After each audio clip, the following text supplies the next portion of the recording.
ଭାଇ ଜାଣିଛ ଆଜିକାଲିକା ଜେନେରେସନ ଯେ କଷ୍ଟ କରିବାକୁ ଚାହୁଁନି କିନ୍ତୁ ପଇସା କମାଇବାକୁ ଚାହୁଁଛି, ସେଇଟା ବି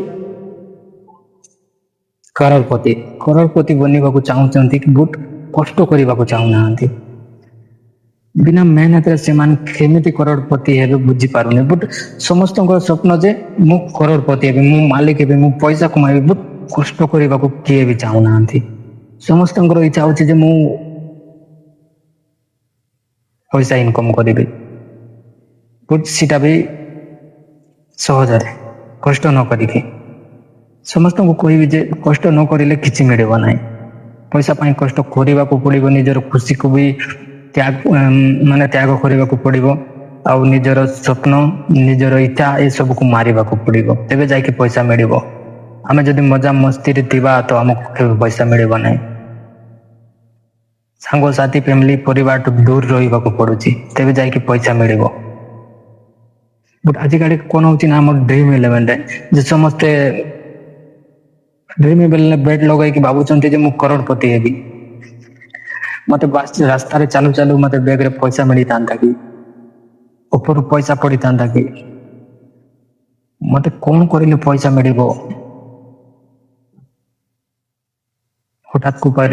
ହଠାତ୍ ମାଲିକ ହେବାକୁ ଚାହୁଁଛନ୍ତି, ସେଟା ବି କଷ୍ଟ ନ କରିକି କେମିତି ହବ ଭାଇ? ପଇସା ପାଇଁ କଷ୍ଟ କରିବାକୁ ପଡୁଛି, ନିଜର ଖୁସିକୁ ତ୍ୟାଗବାକୁ,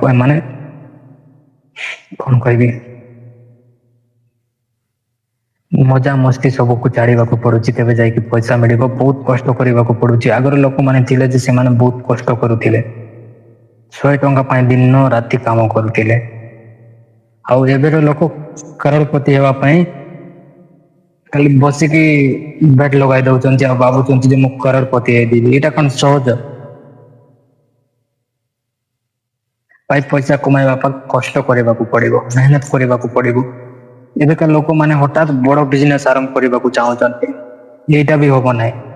ଛୋଟ କିଛି ଆରମ୍ଭ କର, ତେବେ ଯାଇକି ସେ ଜାଗାରୁ ସକ୍ସେସ୍ ହବ ଧୀରେ ଧୀରେ ଧୀରେ ଧୀରେ ଧୀରେ। ଆଉ ହଠାତ୍ ବଡ଼ କିଛି କରିବାକୁ ଚାହିଁବ ତ ସେ ଜାଗାରେ ଯଦି ଲସ୍ରେ ପଡ଼ିଗଲ ଆଉ ପୁରା ତଳକୁ ପୁରା ପଡ଼ିଯିବ, ପୁରା ଘାଟାରେ। ତ ଛୋଟ ବିଜନେସ୍ ଆରମ୍ଭ କରନ୍ତୁ ଆଉ ଆଗକୁ ବଢ଼ନ୍ତୁ, ବହୁତ ପଇସା ମିଳିବ। କିଛି ବି କରିବାର ଅଛି, ଗୋଟେ ଜିନିଷ କରନ୍ତୁ, ଗୋଟେରେ ସକ୍ସେସ୍ ହେଲା ପରେ ଆଉ ଗୋଟେ କରିବେ। କିନ୍ତୁ ଗୋଟେରେ ସକ୍ସେସ୍ ହେଇନାହାନ୍ତି ଆଉ ଗୋଟେ ପ୍ଲାନିଂ, ଆଉ ଗୋଟେ ବିଜନେସ୍ ଆରମ୍ଭ କରିଦେବ ତ ସାୟଦ ଲସ୍ରେ ଯାଇପାରିବ। ଆଉ ଏମିତି ଭିଡ଼ିଓ ଦେଖିବାକୁ ମୋ ଚ୍ୟାନେଲକୁ ସବସ୍କ୍ରାଇବ କରିବ। ଆଉ ହଠାତ୍ ମାଲିକ ହେବାର ସ୍ୱପ୍ନ ଛାଡ଼ି